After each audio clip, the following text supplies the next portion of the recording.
Hello, hello. Welcome, welcome, welcome.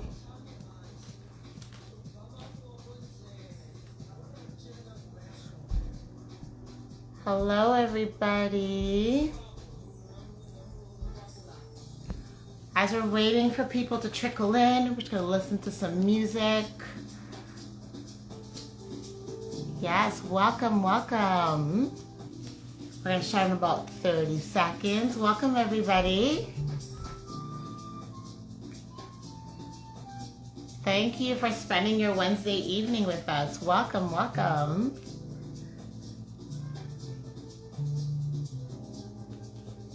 Can you guys hear the music in the background?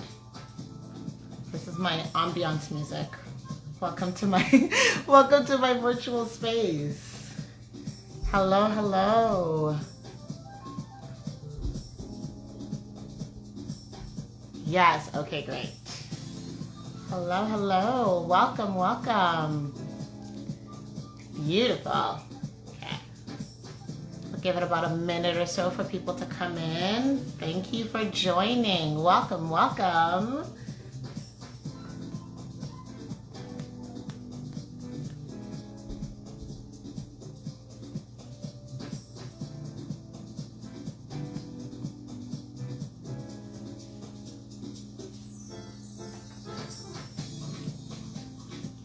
Welcome, welcome, welcome. If you're just joining us, welcome to Dance Immersion's Conversations Corner, the live broadcast series.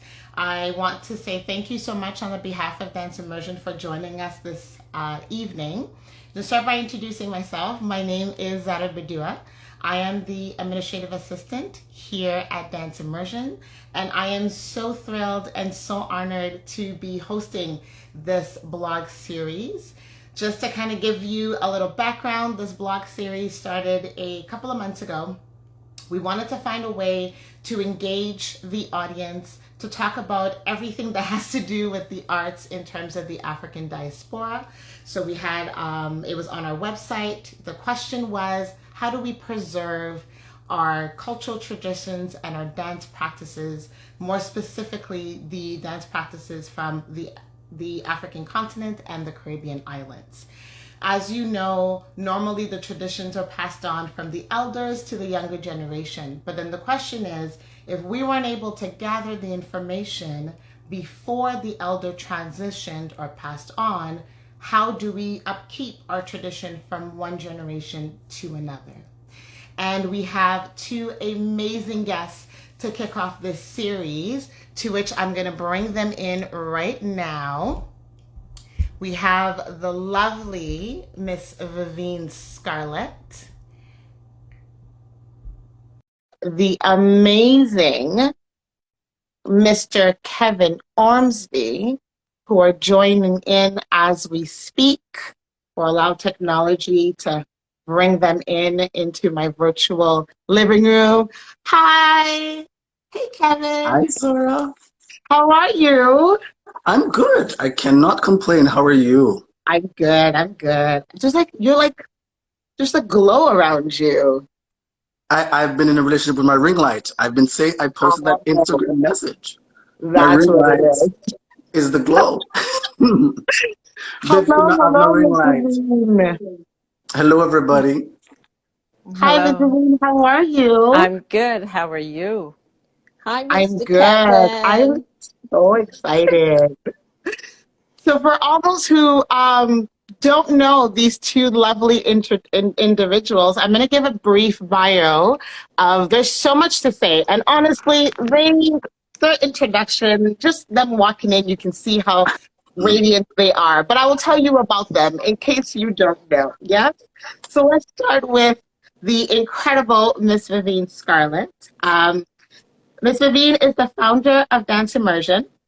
Vivine Scarlett is an administrator, a choreographer, an instructor whose artistic goals and aspirations are rooted in the love of dance. Vivine's contributions to the field of dance are generated from an energy that has led her on a journey for over 35 years. Let me say that again. Over 35 years of giving and serving through the arts. As former artistic director and performing member of the Yusufari Dance and Drum Ensemble, Vivine created and presented works in both traditional, influenced, and African and contemporary dance styles. Drawn to all forms of dance expressions and movement, Vivine's passion has manifested many experiences that have served Canadian artists of African descent. She has taught for numerous institutions and organizations throughout Canada and continues her creative explorations as a freelance choreographer. Vivine is a recipient of a Dance Ontario Lifetime Achievement Award. Her choreographic endeavors in the theater production of The Adventures of a Black Girl in Search of God won her a Dora Meaver Mord Award in 2002. And her work in The Freedom of Dreams, the story of Nelson Mandela, received a Dora nomination in 2003. Vivine is the recipient of the 2011 Planet Africa Heritage Award for her contribution to dance. In 2008, she received a Chalmers Arts Fellowship to work with youth in Ghana. In 2008, she received a Chalmers Art Fellowship to work with youth in Ghana, West Africa, sorry. She is the 2005 KM Hunter Dance Artist Award winner. And recently, in 2021, the Toronto Arts Foundation Muriel Shern Award winner for her outstanding contribution to the arts. Wow. That is Vivine Scarlett. And then we also have Mr. Kevin Ormsby. Kevin is well known in the arts community for his skills as an arts strategies consultant. He is the artistic director for KasheDance and program manager for SAPAMO. SAPAMO, which stands for Cultural Pluralism in the Arts Movement of Ontario, where he delivers EDI programming for artists and organizations. Kevin has performed with companies in Canada, the US, and the Caribbean. He has been featured in works by Marie-Josée Chartier, Allison Cummins, Patrick Parson, Ronald Taylor, Ronna K. Brown, Meneka Takur, Mark Morris, Bill T. Jones, and it keeps going. A passionate advocate of dance education, written and outreach, he has presented papers at many arts conferences on his work in community-engaged art practices, dance creation, and teaching methodologies. He has been a guest artist at the Philip Sherlock Center for the Creative Arts, University of the West Indies, MONA, University of Wisconsin, Madison, and Northwestern University. Kevin's methodology is centered on understanding space in training, creation, research, and presentation. His artistry has garnered recognition since 1990 for multiple artistic, civic, and granting organizations, including Jamaica Cultural Development Commission, Toronto Board of Education Excellence in Education Award for Performing Arts, the Royal Canadian Legion Award, Metropolitan, that's an interesting word for me, Toronto Caravan, Best Script Award, the Ontario Arts Council Chalmers Fellowship recipient, and 2016 KM Hunter Dance Award nominee. In 2014, he was a recipient of the Canadian Council for the Arts, the Victor Martin Lynch Sutton Award, and an inaugural Toronto Arts Council Cultural Leader Fellow in 2016. He is currently on the board of Dance Collection Dance, Toronto Alliance for the Performing Arts, and has served on the boards of Canadian Dance Assembly, Prologue to the Performing Arts, and the NIA Center, Arts Center. I have to catch my breath, okay? Give me a moment. After reading these two bios and the wonderful work that these, I think amazing, I haven't found the English word. I've been searching all day for the English word that is beyond amazing for these two individuals, but I can't find it. So we're just going to stick to amazing till the English word comes to me. But as you can see, for many, many years, these two have been such a blessing and a staple in our arts community. So thank you so much, Ms. Vivine. Thank you so much, Mr. Kevin, for joining us. Are you ready? As can be, but you could parlay in French and find a French word that is comparable. I'm just saying. Language diversity. That's true. I could say, if I was going to say in French, I would say vous êtes incroyable, which means you are incredible. That works. I'll probably skip to my own language at some point in time. We're making a trilingual live at this point. So let's kick it off. So this goes to the both of you. When you started your art form, who were the ones that you considered your elders and why? Vivine, you should go first now. Because you're one of my elders, so you should go first. Wow. Considered my elders. Yes, there were people who were elders, older than me, but there was also people who were elders in their craft, who I looked up to, who taught me stuff. So they didn't have to necessarily be older than me, but it was the work that was being done and the inspiration that they gave to me, which led me to carry on to do what I did. But to name, I mean, there have been many who have inspired me and led me, helped me to do what I'm doing. But in two people in particular, one was Len Gibson, who was just, for me, growing up in Brockville and going through all what I went to, all that we all go through, and growing up in an environment where there wasn't a lot of people who looked like me, to be able to go to a class that Len Gibson was holding and to see that he was of African descent and his students, all of them were as well. And he was teaching dance. He taught ballet. He taught jazz, and he was very informative about it. The other person was Sophia Sakani, who was my sister girlfriend from Detroit, who taught me so much. Again, just by doing what she was doing. She led Black Folk Arts in Detroit, Michigan, and she made costumes, she did choreography, she played drums, she arranged music, but that was the art. She was an elder for me. The examples that they set. You know me, I'll go on forever, so Kevin, you go ahead. Well, it's something I never thought about I'm 45. In my younger years as a dancer, it's not something I thought about. Who were my elders? So for me, my elders are also those people inspired me to still be in the arts after now 42 years. Started when I was 3, and also now 35 years in dance. And so I want to just call some of them out. So I've been eldered by the ancestors, and there are many. Vivine is one of my elders. I'm wearing a Dance Immersion shirt. Vivine has been as a grounding support in everything that I do. But I want to go back. I want to sankofa it. We could talk about those things about preservation later. I want to call Miss Lou. I was 3. I was on TV in Jamaica. Miss Lou has been inspirational to me. Professor Rex Nettleford, Brian Heap, Pierre Lemire, Carlene Lemire, Joe Robinson, some really persons who really provided support for me to be who I am today. Patrick Parson just joined.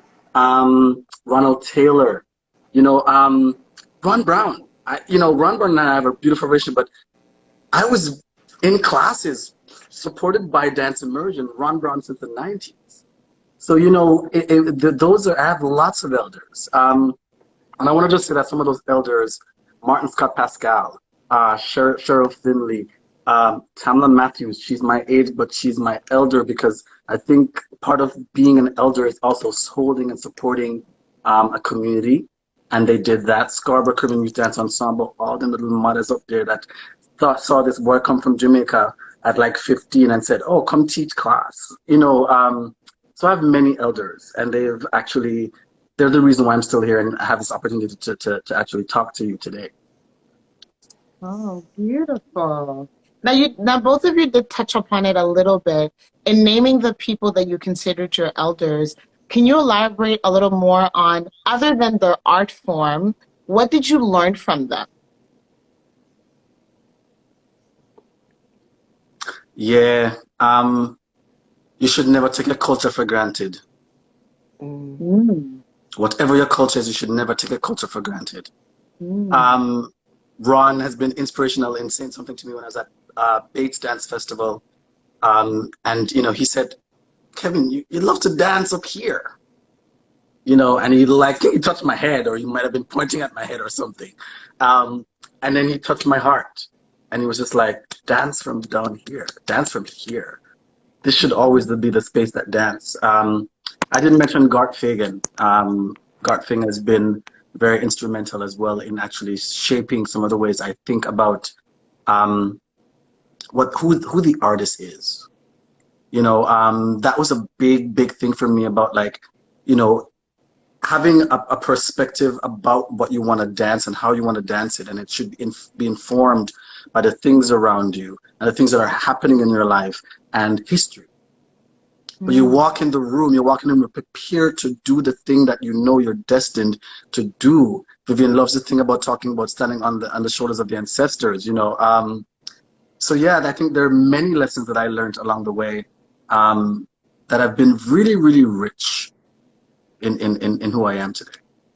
Mm-hmm. What about you, Miss Vivine? It's same here. Many things. Things about how you be who you are to do what you do, in terms of not only just the art, the craft, but how you make a living from the skills that you have acquired. So it's not about, this is a hobby for me, this is my life. This is what I've chosen and what has chosen me, and that I have chosen to follow regardless. It becomes so deep. And those people, those elders, like Calvin goes on to start to name people. I did want to start naming people, because you start to forget people and people get vexed and things, and you don't mean it like that.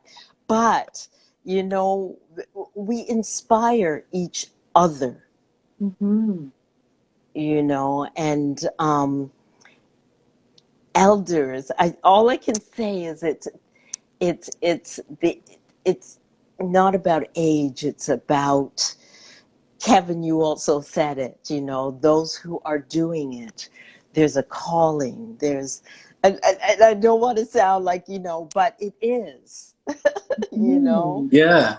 and I wonder if it's actually thinking about elders as influencers. yeah. Whatever Yeah. the influencers in our artistic practice is, but yeah, man. And it doesn't necessarily have to be an artist. There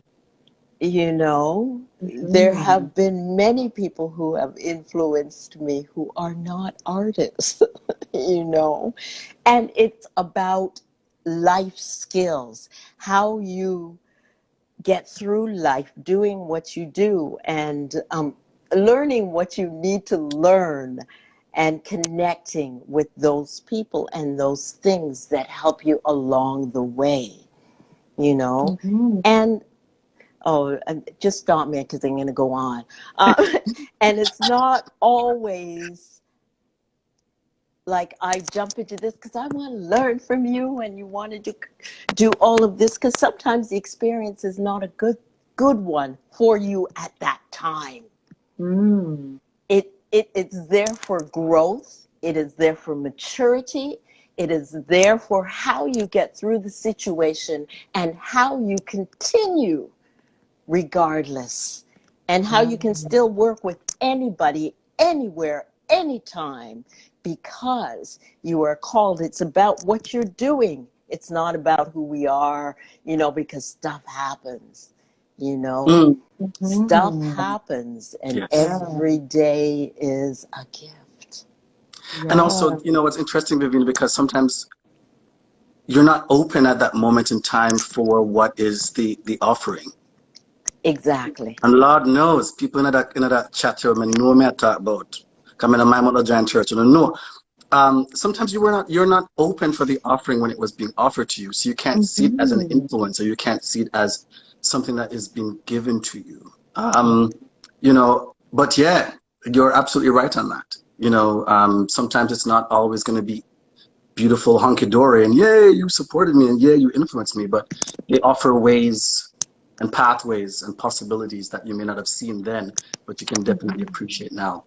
Yeah. Yeah. Yeah. So speaking of pathways, so in taking the life skills that you've learned from these elders, in taking what you've learned in terms of the art form as well, how have you, now we spoke about it in the beginning in terms of your bio, but how have you transferred this knowledge throughout your career? How is this knowledge useful to you throughout your extensive career for the both of you? Um, I just feel sorry. I just feel bouncy. Everyone's so nice and still. I'm just like here bouncing around with my hand. Anyway, um, We'll make it a how? whole prodigy. We'll bounce with you. Sorry, what was the question again? Go ahead. So the question was, in taking all this knowledge, this life skills that you've learned from, elders, influencers, we're going to call them now, how has that helped you throughout your career? How have you used this information throughout your career? Just to pass it on, to continue to do what I am doing, um, in the path that I'm going through, and to be able to um, pass it on. You know, Bob Marley and the Wailer has that song, "Pass It On." It's so true. You know, live for yourself, you will live in vain. Live for others, you will live again. So it's just it. I know when I started, you know, there was people I was able to go to help for advice and da da da, and to be able to produce something so that somebody else can carry it on from where it is, to me is a blessing, and I am more than happy to pass it on, you Mhm. know, and to watch it grow, because as you grow and you learn and you expand, it there's so many tentacles that you started out with the beginning, but you don't have that many to do. But there are people who come in and start to do it, and you start to shift. Plus, in comes Facebook. Well, Facebook is not too bad for me, but Twitter and Instagram and all these things that for me and the next generation got it down like this, So it's fantastic. I hope I answered the question. Yes, you did. What about you, Kevin? Well, I'm doing a lot of research right now, and something that comes up for me a lot is cultural embodiment, right? And I think that's both intellectually, mentally, or physically, spiritually as well. And so some of the ways in which I've learned is actually passing it on, but also being specific to what I'm passing on. Is also being open to actually passing something on that exists in a sort of three-dimensional or a many-dimensional way about what I do as a practice, as an artist. And so that for me, that cultural embodiment is something that I've learned. It's the physical is all the techniques, all the ways I've experienced African diasporic dance traditions, ballet, modern dance, and the fusions that existed in companies that I danced for, and the ways in which they were asking questions that I may begin to ask different questions. I may begin to think about different ways of offering support to the dancers I work with, to the people I embody within my network. One thing I learned a really, really long time ago is knowing who's in your network. Knowing who your supporters are and knowing who the Rada Das are. And that's why I call people's name a lot. And Vivine is one of those Rada Das. Dancing, everything in the dancing immersion church is by purpose. You know, me I tell you, like, you know, that's passing it on. And I think it's being open to find the spaces where, through my own understanding of my own cultural practice and my own embodiment, I can then begin to look at partnerships and collaboration and creation and look at the ways in which I can dig deeper into cultural practice and bring that to like my creative practice, to the way I work with my company, to the experiences that I experience in other companies. And I go, no, this was good, that wasn't so good, this was, but also mindful that I'm from a different generation, calling to me into the room, that I'm from a generation of Black Canadian dancers where they're in Toronto, maybe now 10 of us. You know what I'm saying? That's significant. You know what I'm saying? That none of us are still in the art form, still practicing, and it impacts you. So for part of that passing on is including those who may have gone on to other things as well and bring them back into a conversation in whatever way possible. Tamia is here. Tamia did my old strat plan. Me apply for a grant. People say, oh my, it's so detailed. I mean, just smile because she understands it from both a cultural perspective, but also not from a professional perspective, you know? So yeah, give Tamia a little bit of money to do the work that she knows she can do so well because she has an experience with the community, and it's passing it on. As Vivine says, many angles and many ways to think about the community and how you pass on the lineage of it.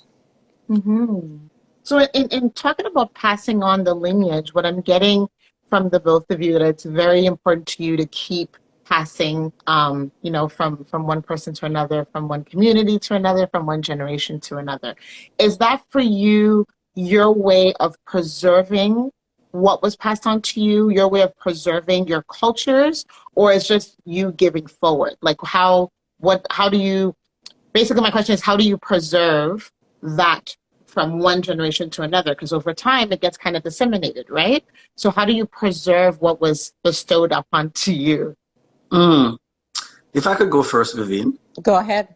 Preservation is a really interesting thing, you know, because it means that it's like solidified into some codified way of like how it used to happen. And I don't think people in our contemporary time, dancers in our contemporary time are thinking about preservation in the same way.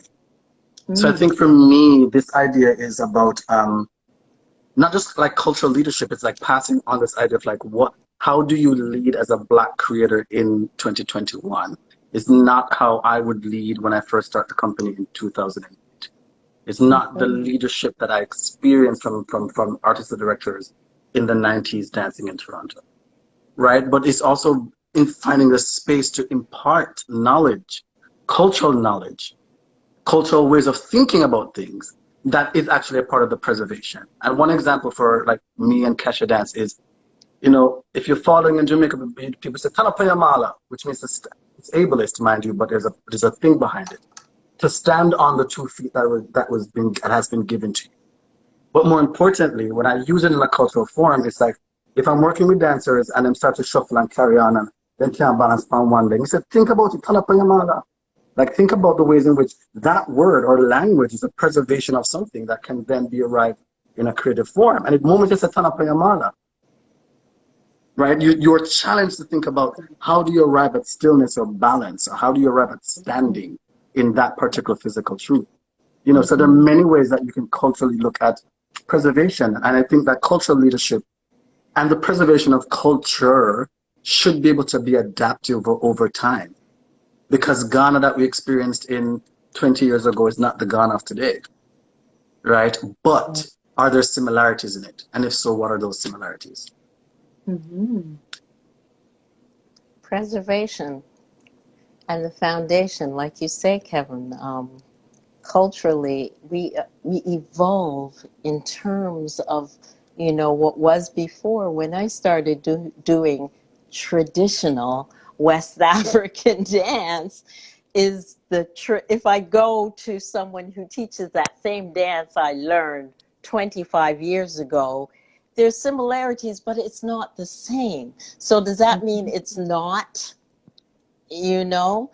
But where is the foundation of all of this? I mean, it has to be there to evolve. So I think that is what we're preserving. Or I don't really want that word preserving. It's having a foundation of our culture and really digging deep to that foundation. And, you know, and like you said, Kevin, right now, you know, is a good time because it's coming from eyes that have gone, who are in a different time than I was, with different resources that can get you to different places. You can be here one day at the same moment across the world, you know, in 2 seconds, but you can also go there physically, you know, easier. Well, maybe not so much nowadays, but, you know, and for me, and I know this question is going to come up, but I have to say it before I forget it. It's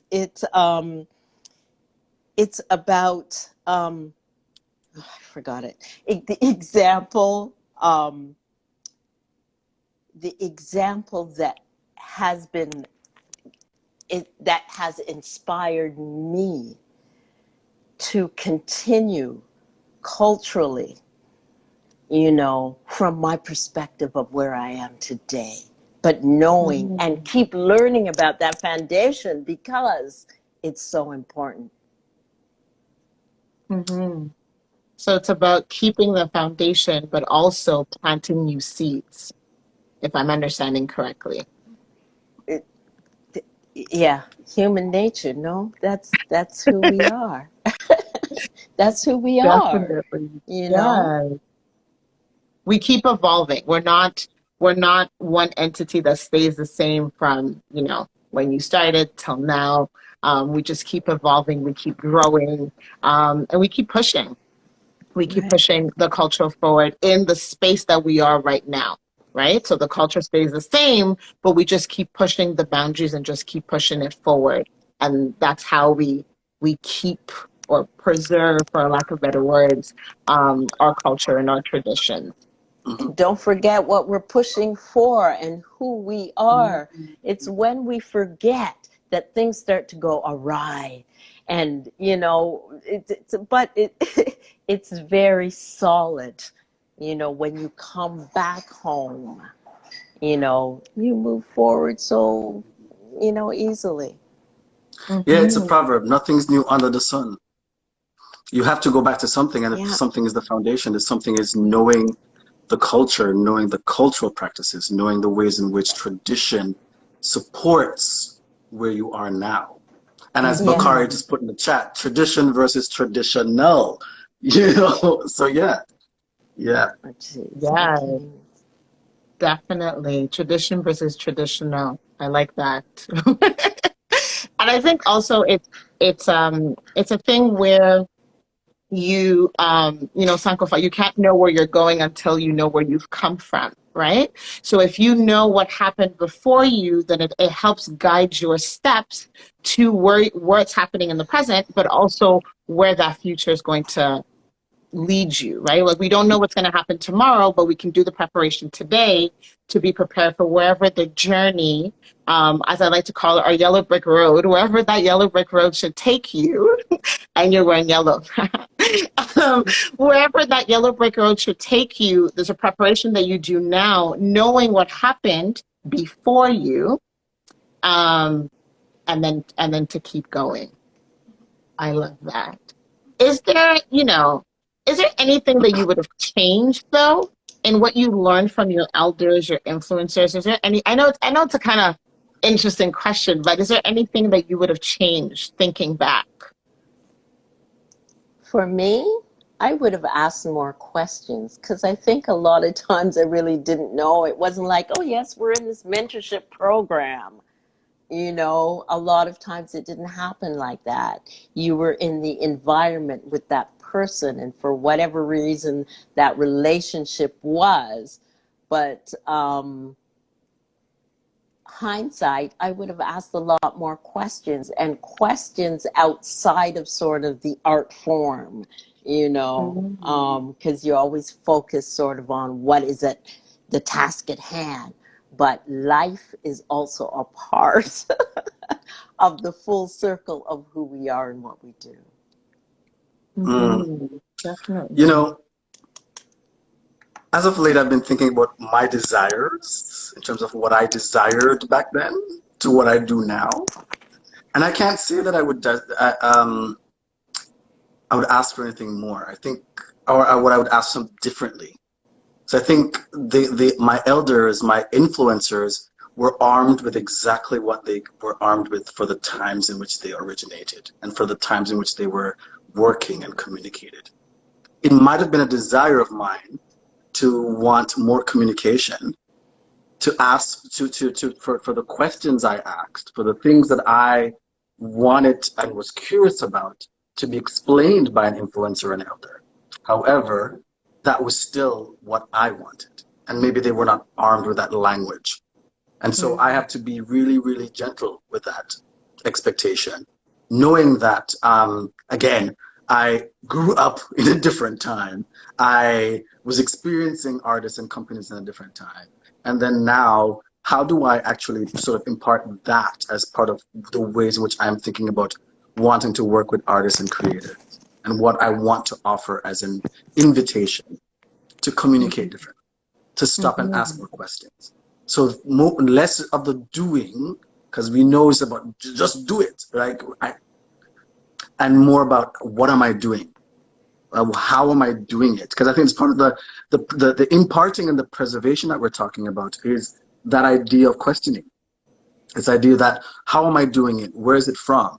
How does it influence? Where are the regions? Where are the other things that I could take information and draw information from, so that way when I begin to do it, it's more grounded, it's more rooted in a tradition rather than a traditional dance form. Because I think a tradition offers more capacities. It's broader. And it's not just physical, it's also food, it's also attitude, it's stance, it's language, it's talk, it's, there's all these nuances that people are curious about in choreography now, that is part of the tradition, but was not necessarily part of the dance and the way the dance was learned or communicated. Mm-hmm. So what I'm hearing is one, meeting people where they're at, whether it's like your elder or younger generation, meeting them where they're at, to have that language, however in which they communicate, being more present, listening more, and also asking questions. And yeah, Ms. Vivine knows I ask questions all the time. I'm like, I have a question. I have a question. For those who know me, is like my staple, my staple sentence. But like, all jokes aside, you don't know till you ask, right? And then sometimes it helps you, but I believe that it also helps the person that you're talking to, because it also changes their thinking. Because if you're used to doing something all the time a certain way, when somebody asks you a question, it forces you to kind of go back and be like, oh, wait, I never thought about it this way, or I've never seen it this way. And then it can open up a different dialogue as well. So I truly love that. Thank you. But you have to know when to ask. It's the next thing. You have to know when to ask. Yes. You have to know when is the right time to ask. Yes. Because I do believe there's no right time, but I do believe it's a moment, the right moment to ask. And I feel I can be very honest about those things. How do you know when it's the moment to ask, though? Well, I think that comes from part of the learning. That comes from part of the understanding of how people and creators and teachers are imparting information or sharing information, right? Because some teachers, as we've been actually been 2, 3, 5 questions, you might say, look here, ask one, become a forget. You ask share them in line, I'm a forget. So you need to know as a creator or someone working that I'm going to ask one question now. I'm going to find time to ask the next one. Because I think also that breadth in when we ask questions may also provide more information that can support both the grounding and the preservation. So, putting that out there as well, my instigator in those ways, right? I think there's a, and yeah, leave it there. Beautiful. Okay, so social media, right? We're on a different platform, right? Normally, we would be all in a room, we would have, cakes and drinks, and we would be having this conversation. But now we're doing it through social media. Social media has become this big machine that works on its own, sometimes positive, sometimes not so much. So how has social media impacted the African and Caribbean culture and its traditions and dances? I know it's a heavy one, but I'll leave that out there. You go ahead, Kevin, with social media.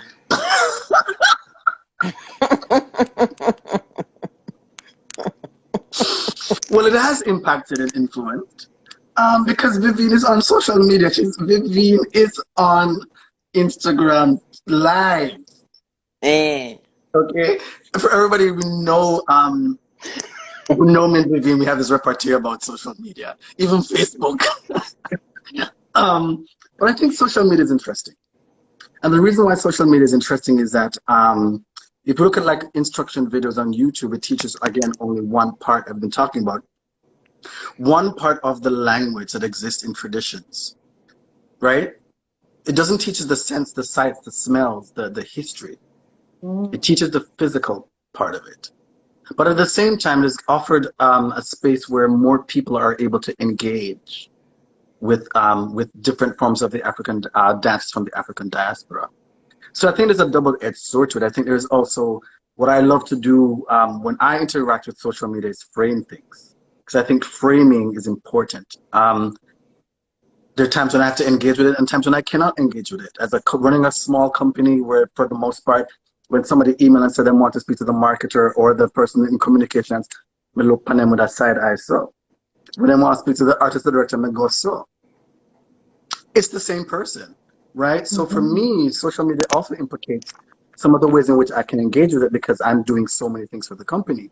We won't talk about the under-resourcing of African diaspora companies in Canada or in many parts of the world, right? But I do believe that social media becomes a great tool, if understood for its impact, to talk about the history, to break down movement, to become an interconnector of all the things that we desire for African diasporic dance traditions. And so that's how I view social media. That's how I look at it. It's also a way, I think, to connect with audiences, to people that you haven't seen in forever. You can come up and have live talk and talk to them, and they can go back out in the world and people will see it. I think it's not going to go away. And so I think it's important for us to think about how, as creators, as company leaders, as influencers in our own right, that we can begin to engage with it in the ways in which may benefit us, but also, more importantly, benefit the generations after us. I totally agree. I totally agree. It's a great platform to really connect us. All the things that Kevin was saying, the history has got to be there, and we really have to utilize it to our benefit. And that's where and also think outside the box. I mean, it's not going away, Kevin. You're so right. No, not going away. And I think the case in point is, before we used to be in studio spaces and we used to be in class and Bemba used to come to class and come up. But now it offers opportunities where classes can happen in an online space. Like I was able to work with Thomas Presto in a different way with my company, offering a workshop talking about codification of these particular forms. My dance was finding value in that. I was able to work with, and invite Delton. Delton and I danced together since we were like 17, to come and do a sort of Afro-Caribbean workshop. And also I think it allows for us to think broader about how do we invite other creators, other teachers, other dancers, other persons into the space. Linus, big up itself, always from Trinidad.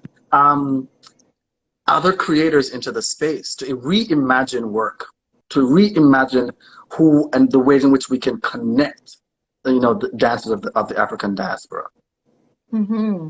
It's certainly made the world smaller, for lack of better words, especially, with when life went on pause. I'm tired of calling it a pandemic and COVID. I just say when life went on pause, it made the world smaller because now we're able to connect. Like I can take classes from somebody in Ghana, which before I had to get on a plane and all that tra la la to be able to get there. So it's helped us connect each other in that way, where we didn't have to physically move. I just have to turn on my laptop. So that's pretty good as well. But like you said, it's really, the only issue is the context of it. So how do we add the context or the history behind it instead of just you're seeing it at face value when you look at it through social media? There's also the spiritual, vibrational aspect of it as well that is missing from social media because you can't get that, you know. So we talk about the good and bad. That part is also missing. Plus and I mean, this isn't just from social media. It went on before. I mean, if I go onto social media and I take a class from someone in Ghana, and then I'm going to go and teach someone else that movement, like, I mean, there's so much missing in that. And those are some of the pitfalls or downfalls that happen a lot faster now through social media. Yes, definitely. Definitely. Yeah. And I mean, when you work in certain cultural forms and practices, you know, the sight, the smell, the sounds, the things that are a part of it in different ways that informs that experience in a cultural space is, I think, part of what, you know, social media challenges, or is challenged because of social media, because you don't have that relationship to those things, which are equally important, you know, in many sort of cultural practices, but also in many dances that we know from the diaspora. Definitely. So we have context, we have the spiritual aspect of it, understanding the root of it, and then connecting people together. That's the good and the bad of the big machine, the big machine that keeps on going called social media. So last question, the younger generation, the one that comes after, what are some key practices that you wish to teach them? If you could have, like, you know, one sentence, maybe not one sentence, but what are the key practices that you wish to teach the younger generation? Vivine? Oh, not one sentence. No, Seek. not one sentence. I take it back, not one sentence. They're words. Seek, learn, share, communicate, be true to you. Hello? Seek, learn, share, communicate, and be truthful to you. I love that. What about you, Kevin? Wow. Vivine, you know, somebody born already, you know. Vivine around with you. Come and tell, you know,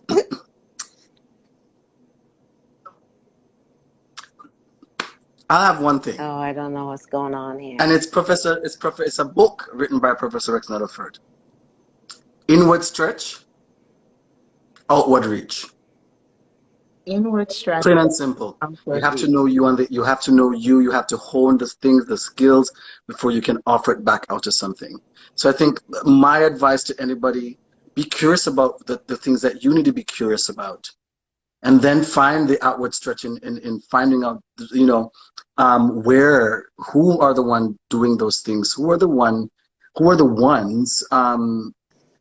you know, doing the work, and you do the work. But it has to start inward. You have to have a dream, a passion.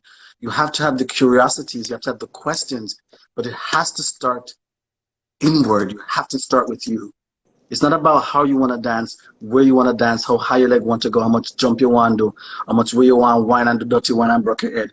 No, it has to be about what do you want to say with that. Is that coming from a genuine place? And is it rooted to something? Is it rooted to the culture, the curiosities, the things that you know exist wholeheartedly in who you envision yourself to be in the future?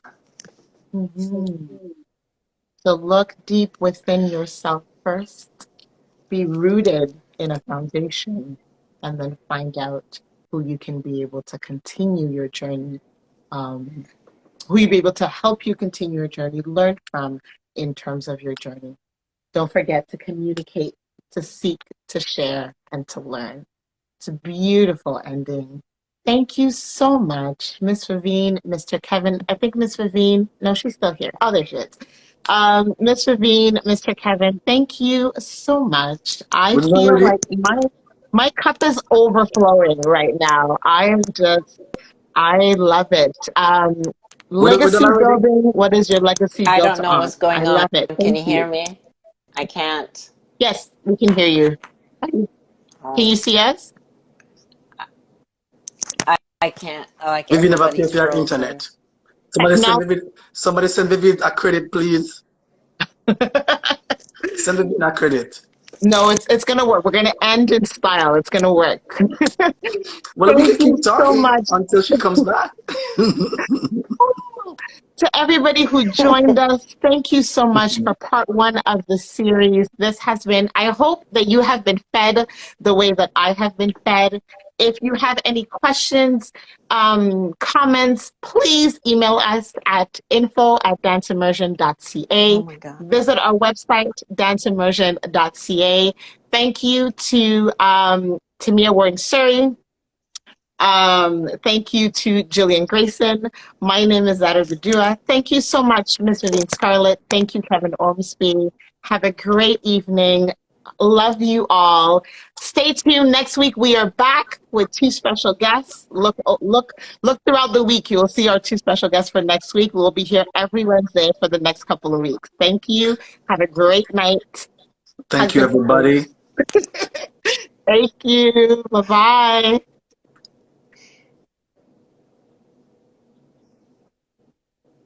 Yes, we will top up Vin's credit. We got you. We got you. Goodbye.